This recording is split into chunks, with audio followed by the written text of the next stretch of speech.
ازيك يا صديقي؟ مبدئيا كده صلي على سيدنا محمد وادعي لاخواتنا وما تنساش تحط اللايك والاشتراك ويلا بينا. ليه مفيش كورة في أفريقيا؟ ممكن يكون ده ليه كذا سبب، لكن أنا هشرح لك الأسباب من وجهة نظري. مبدئيا كده أول سبب، يعني ليه ممكن الماتشات تتلعب الساعة 3 العصر؟ أنت على فكرة أنت من أكتر القارات اللي درجة الحرارة عندها عالية، فأنت الطبيعي إن القارة توحد الميعاد الساعة 9 بالليل مثلا زي أوروبا. مفيش ماتش في أوروبا مثلا هتلاقيه بيتلعب الساعة 3 العصر في بطولة دوري أبطال أوروبا، مفيش. اللي هتلاقيه بدري هتلاقيه الساعة 7 المغرب، هتلاقيه اللي هو 3 العصر، فدي غريبة. وتلاقي برضو في ملاعب معينة في أفريقيا يعني ما ينفعش حتى يتلعب عليها حجوزات خماسي، بتلاقيها لأ، بتلعب عليها عادي ماتشات حاسمة كمان في دوري أبطال أفريقيا اللي هي البطولة الأهم، البطولة اللي هي المفروض أهم بطولة في القارة، بتلعب عليها ملاعب ترتان وملاعب صغيرة جدا ويعني ملاعب خماسي من الآخر يعني. فدي حاجة غريبة. ما هو بره في أوروبا ما ينفعش الملاعب دي يتلعب عليها كورة أصلا، بيبقى في قواعد. انت مثلا لو ما عندكش ملعب حلو يبقى انت تروح بقى تلعب في دوله تانية، ما ينفعش تحط ميعاد العصر. في اوروبا اللي بتحط الميعاد، ما اعرفش ليه احنا في افريقيا بنعمله العصر مع ان احنا قاره المفروض درجه حرارتنا اعلى من اوروبا كمان. فدي حاجه غريبه. بلس كمان ان التاسيس اصلا في افريقيا مش حلو، وحتى التاسيس بيبقى يعني اكتريته بدني اكتر، يعني في معظم الدول، يعني مش شرط وسط او جنوب افريقيا، بالعكس ده افريقيا كلها بتلاقي التاسيس فيها اغلبه بدني، ما عدا المغرب اللي ابتدت تشتغل شويه على التاسيس الاوروبي. ما علينا، التأسيس عامةً في أفريقيا بيبقى بدني. يعني إيه بدني؟ يعني اللعيب بيتمرن أكتر إنه يبقى قوي جسمانيًا، إنه يبقى سريع فقط. يعني مثلًا أساسيات لا، مع إن المفروض الأول تمرّنها على الأساسيات. يعني مثلًا لو شُفت اللعيبة الكبيرة كلّهم كانوا في الأول أساسيات كويسة، بيشوطوا كويس جدًا، بيعملوا كويس جدًا، لكن بدنيًا ضعيف. بعد كده بيقوّي من نفسه. يعني محمد صلاح في الأول كان كويس جدًا في كل حاجة ما عدا القوة البدنية كانت ضعيفة جدًا، وهو حتى قال بنفسه كده. ولمّا راح يعني طوّر من نفسه بدنيًا وبقى حاجة حلوة. إحنا هنا ليه في أفريقيا بنعمل العكس؟ أنا ما أعرفش. وفي سبب آخر، إن أنت مثلًا نظام بطولة دوري أبطال أفريقيا ذات نفسه اللي هو الجون بجونين برّه الأرض. طب ليه؟ أوروبا القانون ده اتلغى. ومن بعد ما اتلغى البطولة بقت أحسن، شكلها أحسن كمان. أصل أنت لمّا تطبّق القانون ده أنت كده بتقتل المنافسة حرفيًا. كل فريق بيخاف يستقبل جون على أرضه، والفريق التاني بيبقى عايز ما يستقبلش جون برّه أرضه. فإيه اللي بيحصل؟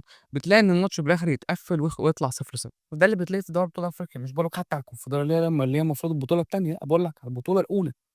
إن أنت بتلاقي الماتش دايمًا متقفّل، الفرقتين نازلين يدافعوا في بعض، والاتنين بيلعبوا على المرتدة وبيطوّحوا أي حاجة، وعايزين أي كورة تخش جون وخلاص. وده حتى دليله إيه؟ دليله إن أنت لو شُفت نتايج دوري أبطال أفريقيا السنة دي، السنة اللي فاتت، اللي قبليها، هتلاقيها معظم الماتشات 0-0، وخصوصًا مرحلة الإقصاء. مرحلة المجموعات هتلاقي في جوان كتير، لكن مرحلة الأدوار الإقصائية مش هتلاقي في جوان أصلًا، هتلاقي 0-0، الماتش التاني 1-0 وكده. مش هتلاقي جوان، وحتى الماتشات هتبقى ما فيهاش متعة أصلًا، والموضوع مش هيبقى حلو. أتمنى القرار ده يتعدل ويبقى ماتشين ما يتحسبش قاعدة الجون بجونين برّه الأرض دي يعني، عشان دي بتقتل المنافسة. بلس كمان المدربين، يعني معظم مدربين أفريقيا الغالبية يعني بيبقوا بيلعبوا برضه تكتيك دفاعي، اللي هو إيه، لأ أنا عايز أجيب أقوى دفاع، عايز أجيب مدافعين يبقوا أقويا. مش مهم الهجوم يبقى نُص، نُص، لكن الدفاع يبقى شديد. ليه؟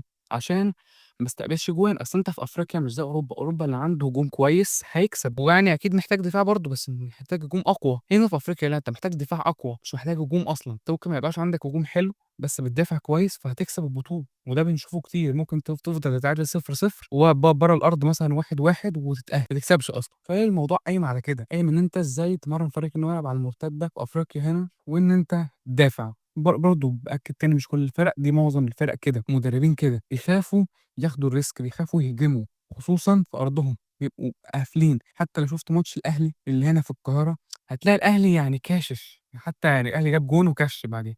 نفس الكلام برضه صن داونز، في أرض صن داونز في ماتش الأهلي هو اللي كان أحسن عشان برّه أرضه، عشان ما عليهوش ضغوطات. أمّا صن داونز مش حلو، شكله مش حلو، شكله حتى بيهاجم بحذر. ليه؟ عشان مش عايز يستقبل جون برضه برّه أرضه. فدي الحاجات دي كلّها بتأدي إن ما فيش كورة في أفريقيا أصلًا، ما فيش. إن أنت الحاجات دي كلّها بتأدي لضعف الكورة في أفريقيا. يعني طب نعمل إيه عشان نحسّنها؟ حدد ميعاد واحد بس للماتشات، يكون الساعة مثلًا 21:00 أنت برضه أنت في قارة درجة الحرارة فيها عالية، ما ينفعش يعني تلعب ماتشات كلّها في العصر يعني، يعني معظمها في العصر، والتاني الماتش التاني مثلًا الساعة 18:00 المغرب، يعني ما فيش كده يعني. وحاول برضه تحدد ملاعب معيّنة يتلعب عليها البطولة، مش كل الملاعب تتلعب عليها البطولة. وحاول يكون تلغي قاعدة الهدف برّه الأرض دي.